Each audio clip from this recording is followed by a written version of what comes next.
Good afternoon, everyone. Good afternoon, Sindisa. Today we have the privilege of hosting Sindisa Qeqe to just try and have a conversation about the boy child for a change. I do believe that in the quest to emancipate women and empower women or empower the girl child, the boy child has been left behind, and we're just going to try and have a conversation about what that means. I have 5 brothers, so it's very important for me to know that they are also growing up in an inclusive community where their needs too are being taken into consideration. So this is a very sensitive topic. As you can see, these are 2 females having a conversation about the boy child in the absence of boys. But I do believe that, in fact, even for women issues, I do believe that we can make better strides if it is the males that are having the conversation, because for far too long we've had women championing their own, liberation and their own empowerment. And I think it's about time we have these conversations across genders, and try and support one another in terms of finding solutions. So again, welcome to yet another episode of Unscripted Synergy. Sindisa, it's lovely to have you. Thank I'll you. just try to have a very brief introduction of who you are, and thereafter we play a very short game that I hope you find a little bit interesting.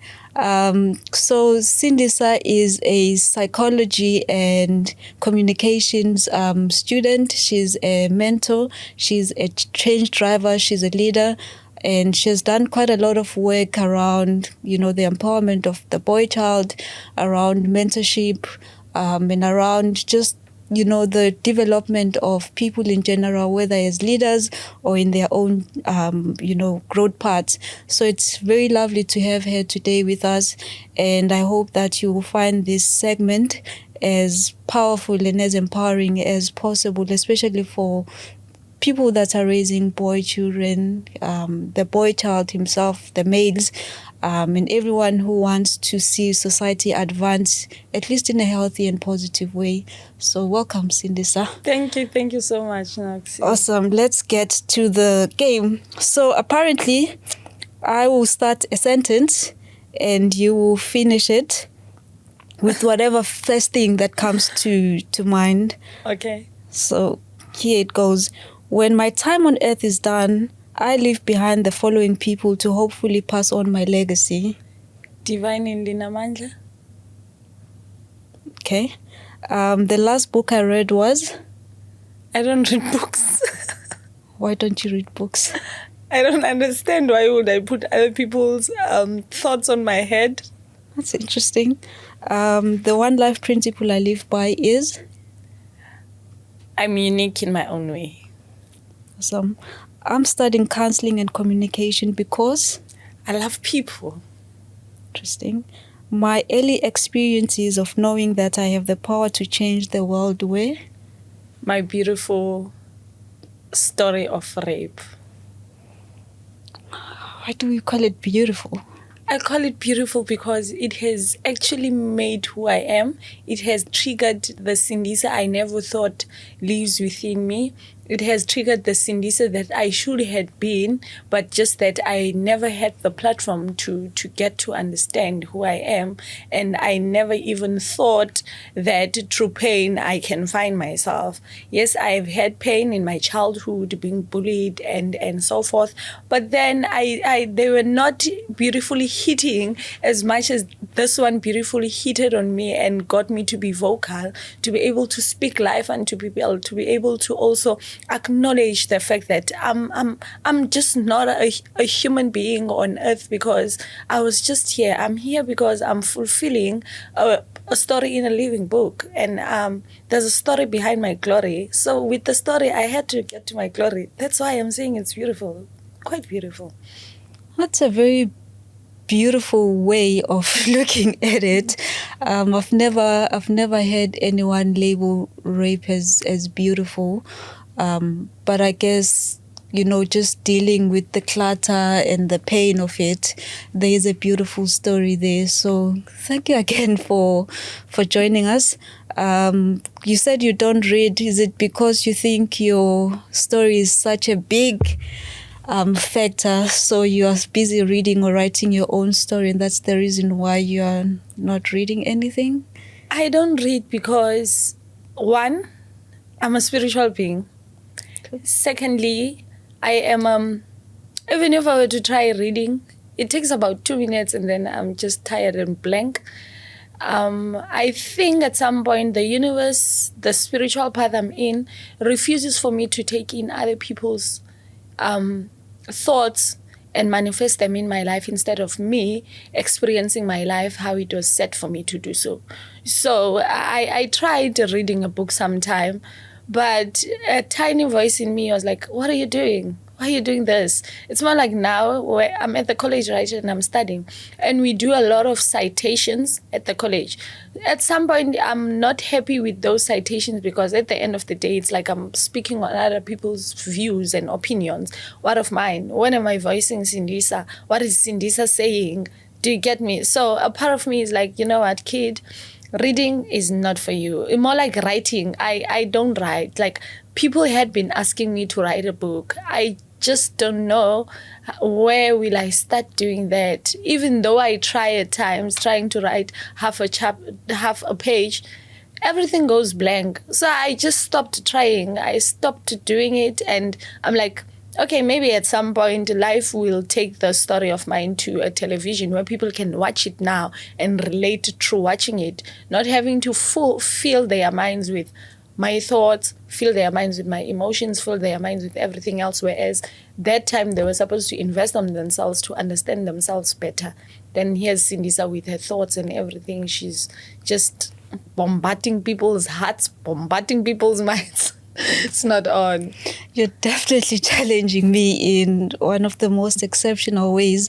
I've never heard someone say they don't consume anything in writing, or they write. It's a first for me. I'm a reader. At some point, I think when I was much younger, someone said readers are leaders, and you are greatly challenging that because you're proving that it's not always the case, right? So I appreciate that. One of the things that captured my attention, obviously you're a change driver. You're affiliated with Activate. You're part of the leadership program there. And again, there's something exceptional about people who go through the program. I think they have exceptional stories that are quite inspirational. And I think do a lot in terms of thought leadership. And one of the things that, shaped today's conversation was your love for men. In fact, you boldly declared that you love men and you love boys. So just quickly tell us why, you take such a very powerful, very strong, posture in terms of your love for men and for the boy child. First of all, I am a mother to a 5-year-old growing son, Divine. And then secondly, I am a daughter to my father who used to beat my mom up. And thirdly, I am a daughter to my stepfather who took me in from the age of 8 and just fathered me. And then I am a survivor of rape that was caused to me by a man. So now when I sit down for myself, trying to look at those aspects, I'm like, you know what? I'm coming from a toxic environment. The only beautiful part about this environment, it's the fact that my father had left and then I was given a father by the universe. And the other part is that now this father of mine is not only fathering me, but also fathering his grandchildren. Do you get what I'm trying to say? So now the man who raped me, my father used to beat my mom up. Little did he know that karma comes back. Whatever you do on people, it always comes back. Irregardless of the fact that it will come back to you, but it always comes back. So, me being raped at some point was the fact that life allowed my father to beat my mom up. My mom used to cry. And my father thought a comeback will come back to him, but it came back to him via his daughter. Do you get me? So now I had to become a proof of life, of life back in manifestation of what you do as pain to other people. I had to become that because of my father. Because if my father hadn't seen my mom as an object at some point, I wouldn't have been seen as one myself. And I wouldn't have wanted to find validation as a young lady who's coming from high school and started dating. Hence, I'm saying this is a beautiful part of my life where I had to get raped. It's a beautiful part of my life because it has proved me several times that you are not supposed to have seeked for validation. The reason why you ended up in the arms of this man is because you were seeking for validation. Personally, I was raped by the father of my own kids. He put a bottle on my vagina. Did not only end there, there's just a lot involved. Human trafficking, there's just a lot involved. There's just catfishing, a lot involved in all this that I'm mentioning now from one man. So currently I'm mothering 2 kids of the same perpetrator, whom once said to me, I love you. Do you get me? So I realized that he did that because at some point the root of the tree itself was not okay. The boy in him was not okay.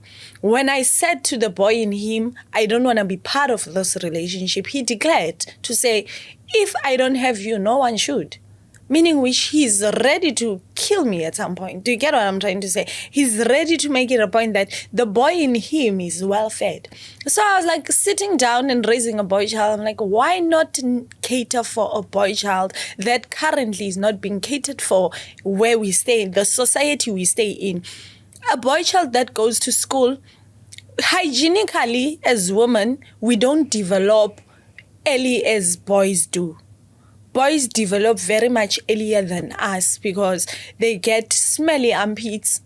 And even though my armpits were to be smelly, but they will never be as strong as of the boy child. Do you get me?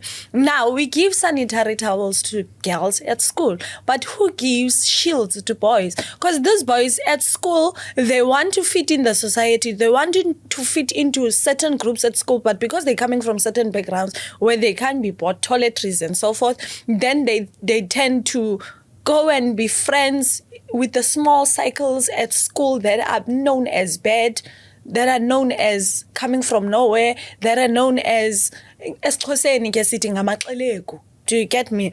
So they're known as those people. And then from there, it's easy. They easily find it easy to do as well to go to those corners where bachayiquba. From the one cigarette that passes over, they go to tik. They become amapara. They rob the society.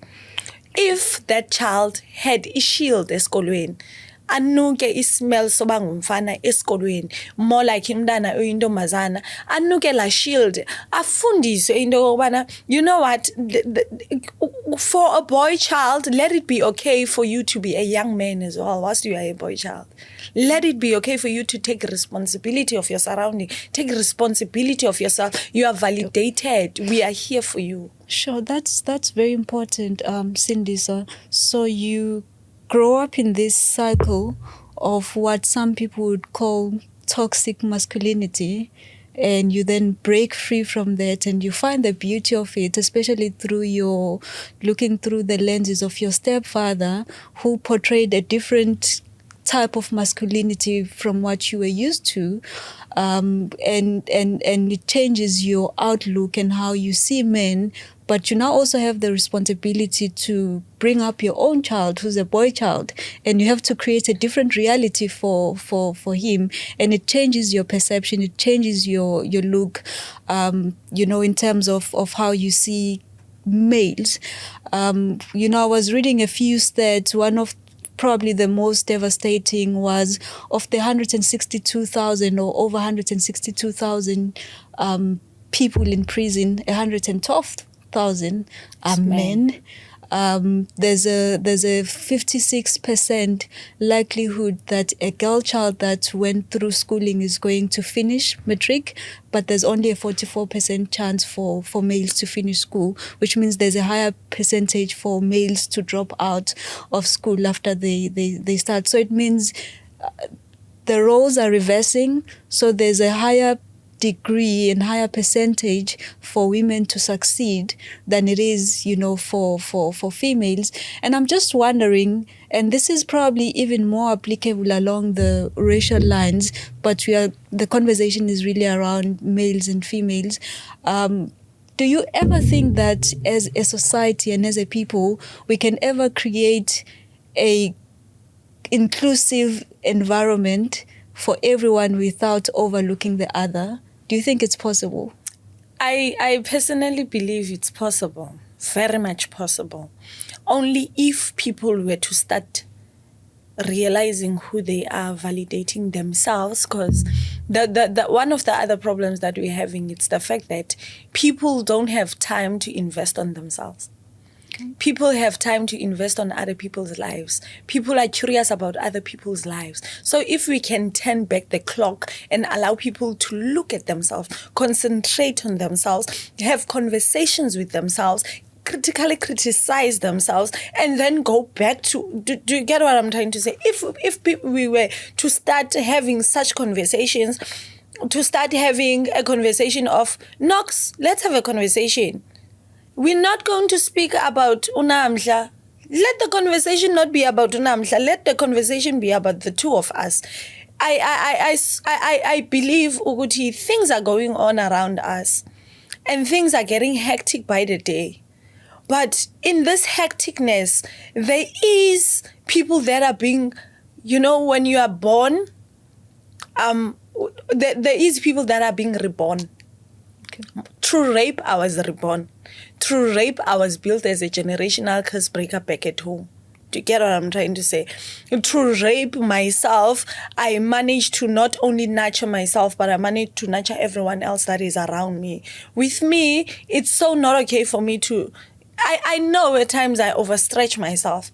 But let me ask Noxy, once in a while, how are you doing? I'm doing fine, thank you. Let me do that. Let it be okay. Let it be in my system. Regardless of the fact that Nox is not going to do it. Let it not be about ego boosting. People are boosting their egos. I'm sorry. People are boosting their egos so much that they forget, Uguti, some of us, we are here to serve.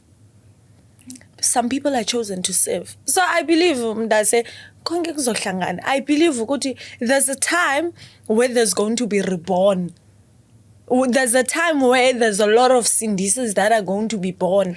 So you think that there's going to be a process of rebirth that's going to lead to a more inclusive society where it doesn't matter whether we are addressing the needs of Black people, but we don't leave other races behind, whether we are addressing the issues of males or females, we are not leaving the other gender behind. So you think it's going to come through a process of rebirth? It is, definitely. When I speak to rebirth, I speak to the fact that there's going to be many of us who are going to start understanding that we are stories in a living book. We are stories in a living book with a lot of different chapters, with a lot of people to meet along the run, with a lot of people to teach, and with a lot of people in this teaching that we're doing, they're supposed to make their own choices. It's either they take or they leave. Do you get what I'm trying? And it's for us to even understand that, life is a seasonal thing. There's different seasons in life. There's different seasons even in one day. Today, this morning in Cape Town, it was cloudy. Then now it's very much, there's sun everywhere. Later, it might be rainy. Do you get what I'm trying to say? So if we were also to do that, people to understand, there's seasons in this life. There's you as a person that has to go through seasons for your seasons to rebuild you. So when I speak of reborn, I speak of the fact that there shall be a time where we understand ourselves, that we are here seasonally and we'll meet seasonal people for seasonal reasons so that we get to seasonal lessons. I like that. I like it so much. It's awesome Sindisa, so I definitely do look forward to that time, because I think that paradigm shift is very important, and I think we can't continue building a society where there's a neglect of the other, and maybe just to get to another question, what are some of the manifestations that we can already see that are evident in how males are, behaving now, that are as a result of the neglect? Oh, I thought you were going to ask. First of all, I believe the energy you give, it's the energy manifest. Whatever you say through your mouth comes to life. Remember, at some point we have the authority to tell mountains to move, and when we believe on them, they shall happen. I was at some point speaking to a few ladies some time ago, ndithi ndifuna uyithetha ngesiXhosa futhi, ndithi sikhohlakele singabantu abangomama. Umuntu ongumama kunabantwana abaninzi apha phandle apha sisi abangamaphara and so forth, because umuntu ongumama abantwana babedlala phandle babethanda abantu abangomama. Wazi umuntu ongumama wathi uzawuba ngongantweni wena.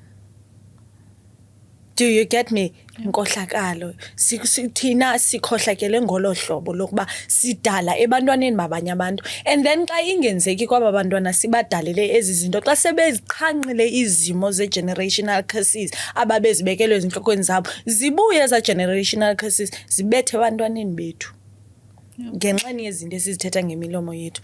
Regardless, currently we are saying men are trash, men are dogs, men are perpetrators. They are the ones that are doing rape and so forth and so forth. Each and every day, how many cases are there that are being reported around men that are perpetrating? What energy is it that we're manifesting? Because the more you say something, the more the universe provides you with whatever it is that you are saying. So we as the South Africa, we are saying gender-based violence and femicide against women and children. Why not say gender-based violence and femicide against human beings? Because we are supposed to say against human beings, as we see for a fact ukuthi women are being perpetrated by men. But then now that we include men in this and understand that also men are broken. Men are broken out there so much that some of them they grew up having ideas of loving their woman, having ideas of having households, having ideas of having warm homes, having ideas of nurturing their sisters.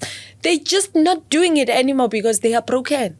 They were told a man don't cry, indoda ayikhala. It's a repeatedly going on situation, so much that some time ago umama muthi ku-divine wam-divine iyakhala uthi indoda ayikhali. I'm like, awuphinde no awuphinde ku-divine thethe loo nto, awuphinde nakusasa. You'll never say that again, because u-divine yi-human being, une-emotions, une-feelings, une-intliziyo, even though u-divine is a mental being, because naturally so, and out of honesty, men are mental beings more than being emotional beings. We are the emotional beings. Le nto ke sithi xa singena nakwi-relationship ukuba siyakhetha, say sitting ngoku blindfolded by love, because we are emotional beings. Do you get me? So if the term gender-based violence and femicide can be said as gender-based violence and femicide, homicide against human beings, against human, then there will be a shift. Abantu abangotata bazawuvakalela, abantu abangotata sebengafuna uvakalela only because ngoku at some point kuthiwa vele kakade siyazazi into yoba siyile, so why not? Yeah, so you work with males, and I appreciate that, Sindisa. So you work a lot with males through the campaign that you called Shielding. Shield the boy Shield child. the boy. Is it motivated by the shield that you're referring to, the product? We give them dignity packs. Yeah. So you're quickly going to tell us about that program and what you do and some of your encounters in terms of the positive stories that have come out through the interactions there. But I just want you to go back into this. What are some of the manifestations that you have seen evidently as a result of the neglect of a boy child? So I'll make an example. Is crime related to the neglect of a boy child. Yes. And what other, social ills are directly related to how boys and men have been neglected by society? And also, in what way do you think society is neglecting males? Okay. Firstly, let me answer to that.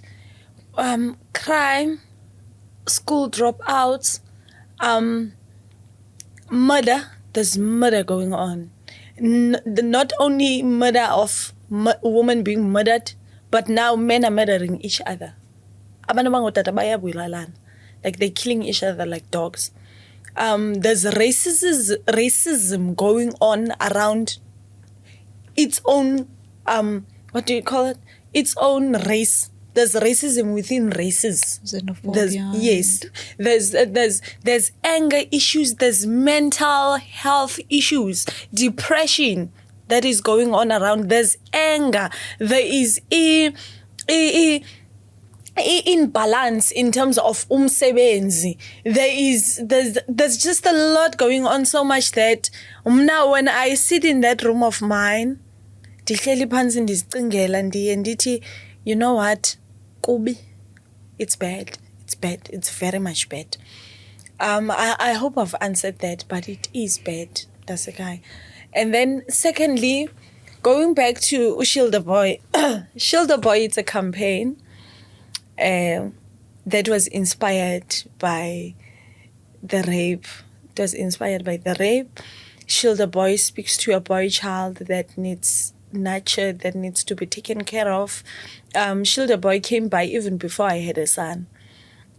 Shield the Boy, at home, Tina, we've always been girls.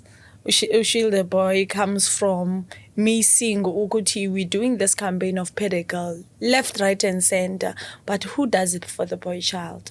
Who does it? Who answers to the boy child? Who listens to the boy child? And then it grew to a point of, it grew within my society, actually, within Dar, where I made donations, asked people for funds and so forth. We went to buy those toiletries, took them to school, and then it grew so much that we started a young men's conference annually. We have a young men's conference annually where we invite stakeholders like Moral Regeneration Movement of the province. We invite your Not in My Name. So where we invite your South African police services, we just invite even those people that are seen as I have money in the society. We invite them. We call them through to come to the Young Men's Conference. And then in the Young Men's Conference, the only thing I will do is to give the purpose of the day, and then I'd leave the boys with the men. The boys with the men. The aim is for the boys to be adopted by the men, so that the men can nurture the boys. Do you know how beautiful it feels, even with you as a girl child, having to climb on a car of a counselor? Like, it feels beautiful. It feels like you're a big person. At some point, it gives you the powers of saying, one day I'll get there. So the aim is to make sure that we bring the big guns, and then we bring the boy child together, and then they have conversations. They need to understand what is it that they are thinking. They want to be heard at some point as boys. And they not only end there, we have few of Amagwijo clubs that they are singing in Dar, different groups. And then we take the other group to the Young Men's Conference, and we don't even implement the Young Men's Conference only in Dar. We take them outside Dar because we want them to get some sense of a breath on other places as well. We take them, we plug them, we get them clothes to wear so that they look presentable when they are doing their singing. They go to churches, they go to concerts, they go and sing Igwijo. We allow them to voice themselves through Igwijo, because currently that's how young boys are voicing themselves. You find them in the corner there, they are singing Igwijo. They're 8 to 7 years old, but they are singing Igwijo. Personally, I always call them in. And then one of the success stories, one time, after doing the Young Men's Conference, these young boys, they used to be, they are called a hostel Agwijo Entertainment. I'm proud of them. I love them so much. May God nurture them. And then, so this guy was beating up a girlfriend, Yaki. Then the boys, they ran to the scene. They pull the other one out of the other. Then they called police and the ambulance. When I got to the scene, it was so emotional, Okuti. When I tried to call police, they were like, we already did. And we already did. And then they were like, you can beat her up, but it can never happen in our presence. We will never allow gender-based violence and femicide in our presence. Meaning which, at some point, if those 10 young men can do that, there's also other 10 young men that can do that. There's also 10 young men that they can teach. Per year, as we take in the 17, because we always fill in a taxi to go to the other place. As per year, we're taking the other 17, meaning which there's a 17 growing the other, there's a 17, so much that we take them when we have a lot of sanitary towels, we take them with us to go and give those sanitary towels with their hands. They give them over excitedly. Like, it's so beautiful to watch. They are excited. I have pictures. Only if it was asked earlier, maybe we could have played with their. We go to Estradweni with Amapokisi, like a walk. Amaboxing kunye nabafana, gender-based violence, like an excitement, and then they're not only enjoying KFC, but they're enjoying the fact that they are in advocacy and doing something with their lives. So believe you me, as much as it's happening in the art, it's going to grow. I believe, though. Powerful. Why do you think? One of the strategies that you have, is taking the very men that you are empowering to be the ones that empower women.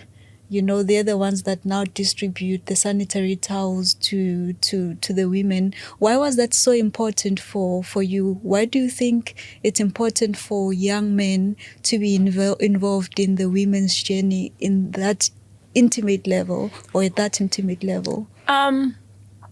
Mina, I got I got periods very late at high school. But I once saw a lady having periods, and it was a laughing stock. The boys were laughing. Yeah, understand? So from there, I was like, but it's not on. At some point, as I grew, and after the rape and so forth, I was like, but then there's a young boy that is growing out there that is going to grow into this generation of laughing on women when they're having periods. How to teach them as boys to be okay with having sanitary towels on their backs and not allow the other kids to laugh on the others when they're having periods, because periods is something that you can't control. Do you get me? And let it also be okay for a girl child to, if at home they are privileged enough to have e-shield too, let them provide their peers with shields as well, because in those groups of singing, they are not only singing as boys, but they're singing with girls as well, making sure that they're taking care of their sisters. The aim is to make sure they take care of their sisters. I don't know the care that is coming from a brother, because I've never had a brother. It's only now I'm having a brother because he's a little brother and he's 11 years apart from me. So now I know what a brother is, even though he acts like my father and my whatever when he feels like it. So I'm like, I've never had that opportunity. It's fine, but why not give the opportunity to other people? I don't know how it is when your brother yells at you. I don't know how that feels, but let it not be a matter of he yells at you and then he just does not come with a solution towards what you have done wrong. So I'm trying to teach them to be responsible with their sisters, and also to be seen as young men that are going to grow with a stem of not seeing women as objects. It's really powerful, Sindisa. And just a question I have, obviously, some of the things that we have mentioned, even though you've seen the beauty in your story, it still doesn't take away the fact that you've had males, who have done the most despicable things to you and other females, right? Even to other males, because sometimes when we look at domestic violence, we sometimes assume that it only affects the women, but it also affects the males in the family, right? So as if I was a young man, hearing all these stories of fellow men, our fathers, our brothers doing, such things, I think it creates a scenario where it creates shame and a cycle of shame that I can either be caught in, or I live my life trying to not be that shameful symbol in society. So what do you think is the role of men and women in making sure that young men don't feel that it's shameful to be a man in society? And two, what do you think is who are the role models, who should be the role models for these young boys that are growing up in terms of what it means to be a man? Your first question, when you were starting to speak, my stepfather crossed my mind. He crossed my mind. That dude, I love him so much. He crossed my mind because he came into my life. He used to say, "Fly those wings, Cindy." That time I could not understand. What is this guy talking about? Fly those wings. Am I now an eagle? Do I have... What is this? And then as I grew, I understood that he was not saying that because he was just saying it. He saw the capabilities I have, even though I could not see them myself. Do you get me? So at some point, one other thing that is currently not sitting well with me is the fact that the government is not responding to these needs. The government is stagnant on their own thoughts. Like they have their own thoughts. They discuss certain things without its own people. We talk of gender-based violence and femicide without its own people. We don't talk of gender-based violence and femicide with its own people. When I mean its own people, I mean the people that are being seen as perpetrators currently, which are men, right? So it gives me some sense of there's something that is just going wrong and not going right.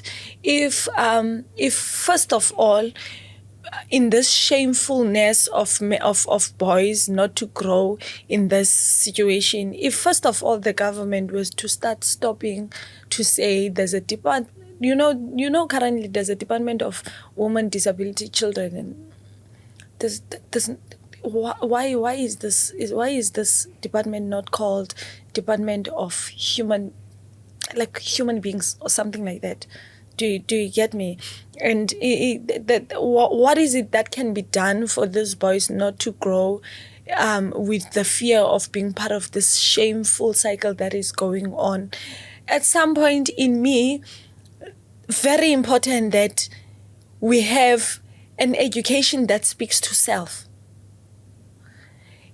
The moment you tap into self, the moment you tap into your inner self, you get to realize that there's something I'm missing out. So if boys were to start to be thought about self, apart from the shamefulness of the society or what is going on, then the boys that we are currently raising in this generation will tend to take themselves as people that are breaking a generational curse, because we keep on cursing the universe almost every day by saying men are trash, men are whatsoever it is. We keep on giving the universe that generational curse, which I think it's very much important that we go back to those boys and say to them, you are the generational curse breakers. The shame is here, the shame is growing and so forth, but you are the ones that are holding the key. And thirdly, with regards to role models, I don't have one. Why don't you have a role model? I don't have one because I don't know, I think I'm full of myself at some point, maybe, I don't know. But I believe I'm my own icon. I believe I am my own role model because my zincs were set for me. It is possible for you to see Sindisa as your role model, which is a good thing, right? But when are you investing on seeing yourself as a role model? When are you doing that? I feel like we're missing out on a lot of time investing on other people instead of ourselves. Just a pushback there, Sindisa, and I fully get you, but just think of it this way. So when we think of parenting, there's your stepfather as an example. I love him. Who whom you love very much, but who has also modeled what it means to be a father, who has also modeled what it means to be a positive figure of society, a positive figure in the family, right? So that's someone who, by example, has shown you how it's done. Maybe it's him. Right? Maybe and he's you are my role most model. likely to want to mold yourself, you know, after that example. So by role model, I don't mean someone that you are going to put on a pedestal and say, I want to be that. I want people that have gone before us and you think this is a very good example of leadership. This is someone that we can model after and follow their example because they've been such positive figures that we can learn from. We can, to an extent, emulate and learn from. That's what I mean by positive. Okay. Sorry. Okay. If there's anyone who's my role model currently, recently, I should emphasize recently, it's Tebogo Suping, the activator, whom we met the other day at Activate offices. Tebogo Suping, that's her. And the reason why she's my role model is because she sees beyond what we can see. And she's very much resilient, and she's very much in hope of the fact that kuzohlangana, kuzolunga. And with me having to meet her as that person, it gives me the sense of kuzohlangana, kuzolunga. In fact, at some point, I feel like sekulungile, like it's already okay. Yeah, that's powerful. Just another thing that I would like to just engage you on around the role of women. Again, another statistic, you know, most families in South Africa are, you know, being led by women, right? And some of the worst stereotypes that we hear today in our communities are actually taught by the very women that are raising these families, that are raising. You made an example about your own mother, who's a female, telling your son, you know, that indoda ayikali, right? So males don't cry. So it's usually the women that have been entrusted with the responsibility of raising these males, and these males then grow up to, you know, do all these things that we hear about. So what do you think is the role of women in making sure that they are shaping a very positive masculinity in the boy child, and they are modeling that with the few resources that they have, with the imbalances that, you know, have been caused by fathers leaving their children, you know, to be raised by only the female in the family. You know, what do you think is their role in making sure that the male child is then catered for? This is something that popped up when we had a conversation with this other young man one day. He said, you know what, to be honest with you, we as men, we tend to be broken as boys because kuqala, your mom will be okay with 6 o'clock at late, would be okay with asking Ulina Mandla, which is the girl child, where is Lina Mandla? Why is she not at home at this time? But Divine, it's okay for him to be out there at that time. So already in the house, it's broken. If we can start treating these kids like equally without the recognition of our genders, maybe we should even stop gendering these kids, because we are gendering them and we tend to treat them differently because of their genders. We know men, or we've seen men being known as people that are supposed to clean the yard and do all the labor work. Do you get me? And the girl child to cook and do the kitchen, which is okay, which is natural because sikhule kunjalo. But then at the end of the day, when are we giving these boys a chance yokuthi bazi explore and be able to be responsible in the absence of their mothers? Because at the end of the day, we are human beings, we are their mothers. So if we as women were to start loving these boys, nurturing these boys, asking their needs, connecting them with their fathers. It's very much, when I mean connecting them with their fathers, we need not to connect them with their real fathers, because some of the real fathers are monsters that some other people don't want them near their kids. Basically mna ke utata wabantwana bam ndathi xa ndimbuza abantwana uzobabona nini wathi ndiyakhupha. So mna ndabaphiwa ke abantwana. I'm giving them to you. Oh. So I was given abantwana bam. So now I'm being the father and being the mother at the same time. Do you get me? And parenting these kids all alone, as a student, as a traditional healer, as a NPO manager, NPO, which has no funds. Every now and then, there's 3 months down the line, there's nothing that is coming into the bank account, because it's a non-profit organization that seeks to empower the community. So I'm saying, if we were to start loving these kids, if we were to start making sure we give them fathers, we need not to go and find them a boyfriend and so forth, get married and so forth, but then allow our brothers, their uncles and so forth to be their friends. Give these kids a chance to go and explore their skills. If there's anything that a boy child has, it's skills with their hands. Very much so. Some of them are not as intellectually as the girl child, because a girl child mostly, if you read even the stats, they tell you, I have a shame siphiwe pha engqondweni. But then, abantwana bangabafana baziphiwe izandla. If you notice, most of panel beaters, if you notice, most abantu that are doing arts and craft are men, because they are given naturally those skills. If we can start noting those skills, and nurture those skills and give them platforms where they can explore those kids, then I think at some point we are not going to raise a society where we have an expectation of responsible men, but those are broken boys. So sure. If we can start doing those. Awesome.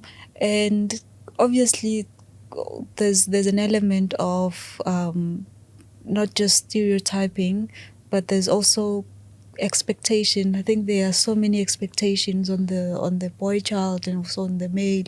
When you look at how families were socialized in the past, when the head of the family dies, it would be the males that are expected to leave school and go look for jobs so that they can provide.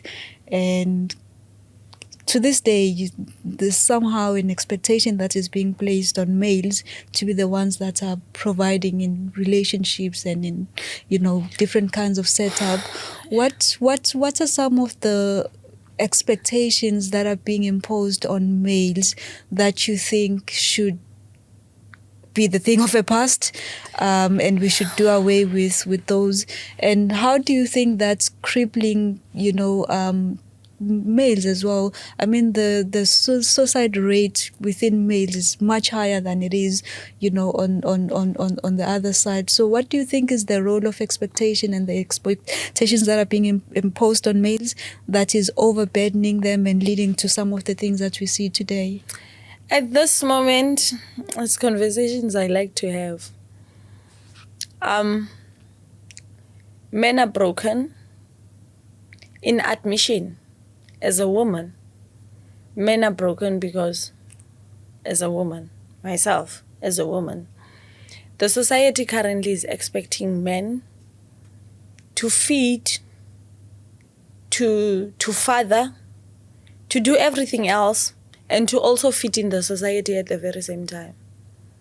One of the other reasons why men are killing themselves is because financially they are not doing okay. They are financially stressed. Financially they are not doing okay because they want to have you as their girlfriends, and whilst you as their girlfriends in this relationship, you have your own financial expectations on them as men. Agreed, it's okay to be in a relationship and your men to give you allowance or whatsoever it is. I am not disputing that. I'm allowing women to feel beautiful, and I'm allowing them. It's a beautiful thing.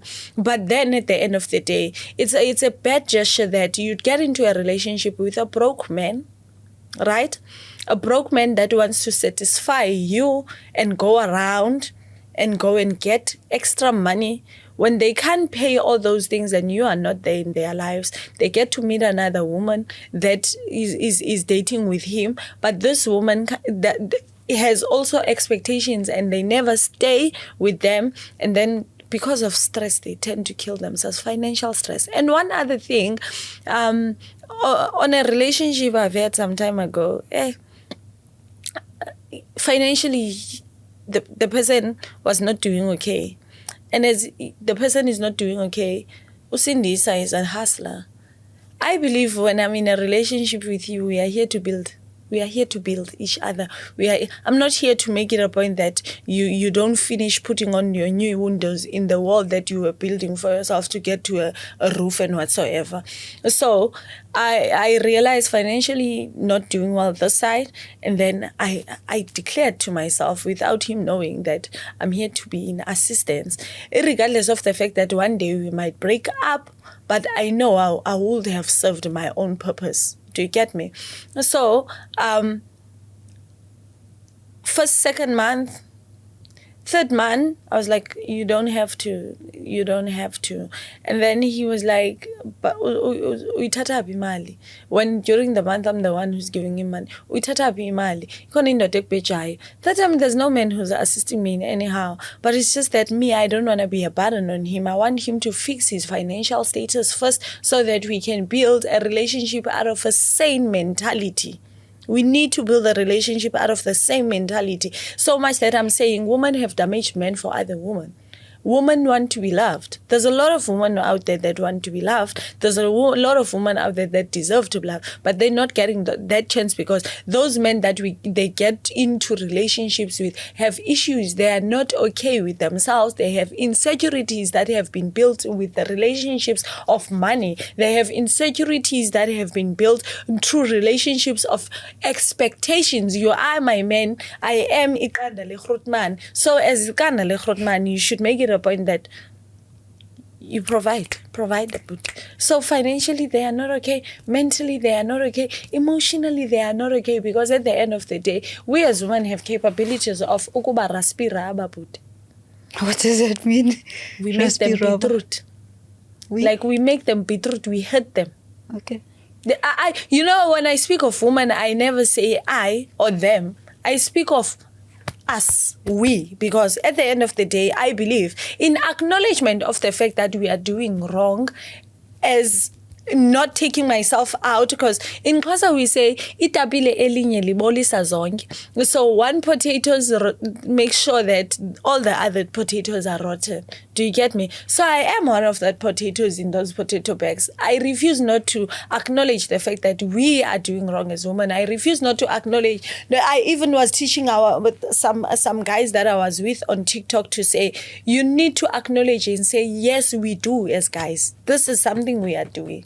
If we can start acknowledging certain things, the universe is going to provide us with answers, is to say, but then you are changing the manifestation. You are changing what was said. Sure.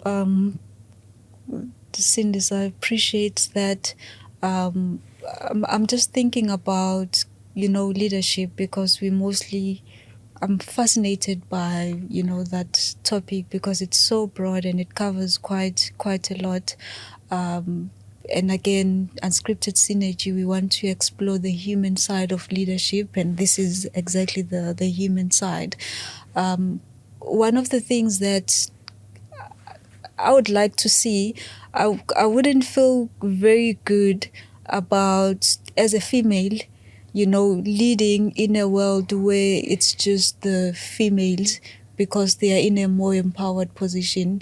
It was wrong when it was just the males, and I think it would be unfortunate if we continue with the same system. You have more women rising to, the upper echelon of society, and males are being left behind, and particularly in leadership, because diversity brings a lot of value.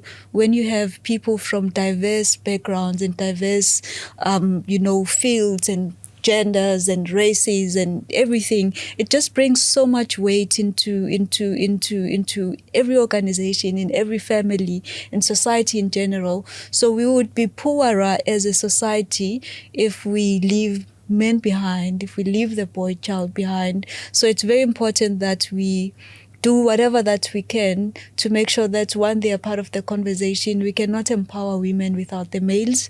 I mean, for one, males are more experienced in certain fields because they've been there long enough. So how about we include them in the conversation. We make sure that they are part of those programs, but also that we don't empower women to the detriment of men.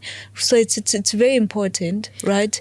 And I think just a parting remark from your side, if we were to talk about what we think is a positive image and a society where men will feel that they are being heard, what does it look like? What should we be doing as society? What should organizations that are empowering women, what should they be doing to make sure that the male child, the male is not being left behind? They are not feeling that they are not being heard as they are currently. And I've been seeing quite a lot of it.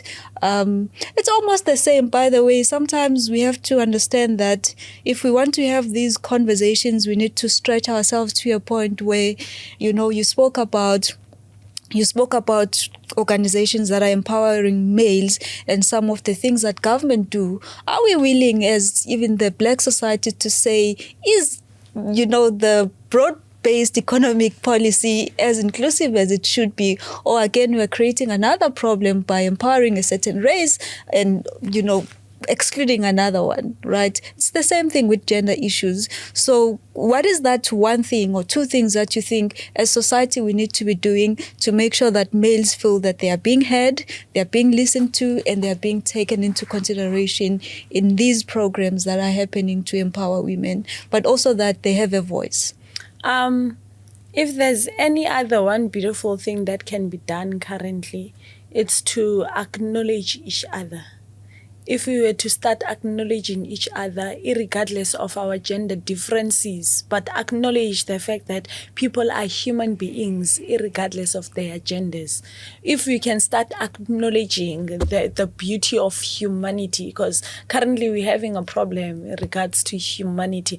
And if you realize, as we're speaking, something comes to my mind, Ukuti, we're going back to the 1980s, where men were in power. Now it's going to be women that are in power. It's one and the same thing. It's at some point it feels like a mini apartheid.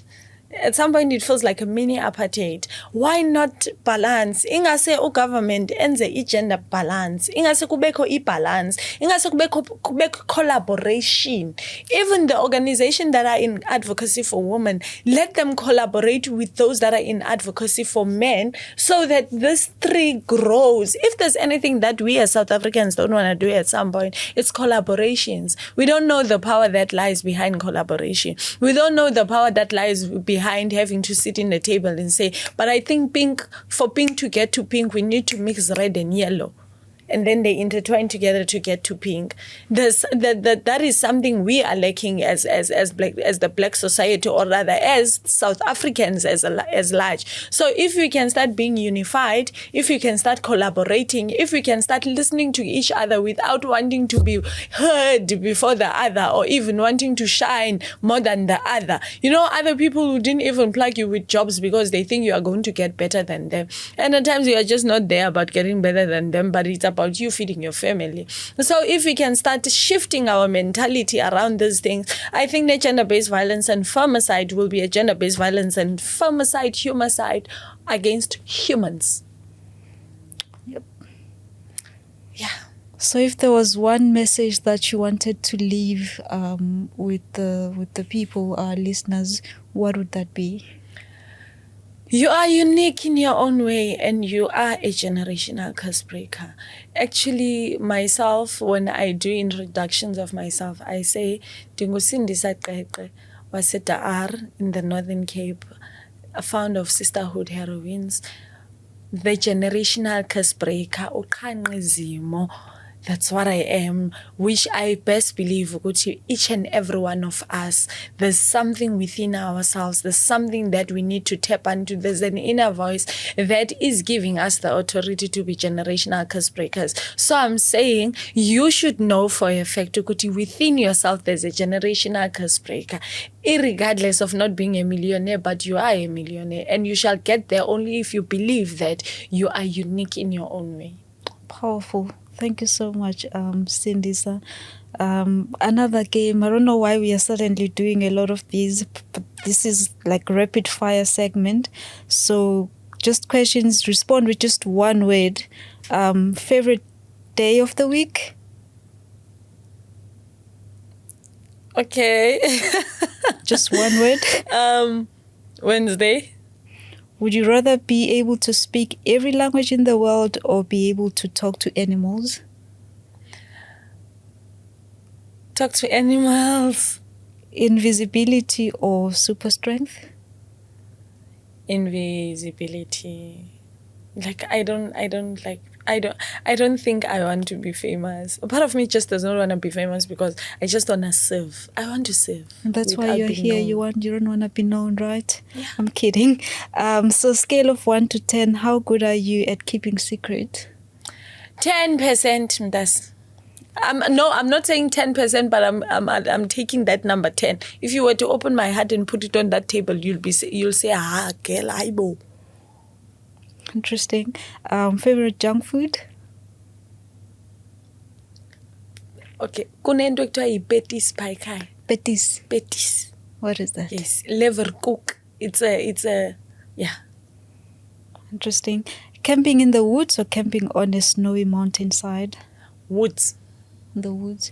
There you have it, people. It was lovely to have Sindisa Qeqe with us. I hope that you at least found something valuable in our conversation today. We are Unscripted Synergy, and it's been lovely to have you, Sindisa. We hope that you also had a lovely time. Thank you, Nox. And this is going to empower quite a number of people. So thank you again. Thank you very much. Highly appreciated. It was beautiful. In fact, I feel beautiful. It's a good Friday. You should feel beautiful. You're doing amazing work. I have 5 brothers, and I would like for them to live in a society where they feel that they are also, considered, they are heard, they are seen, and whatever that they have to say matters.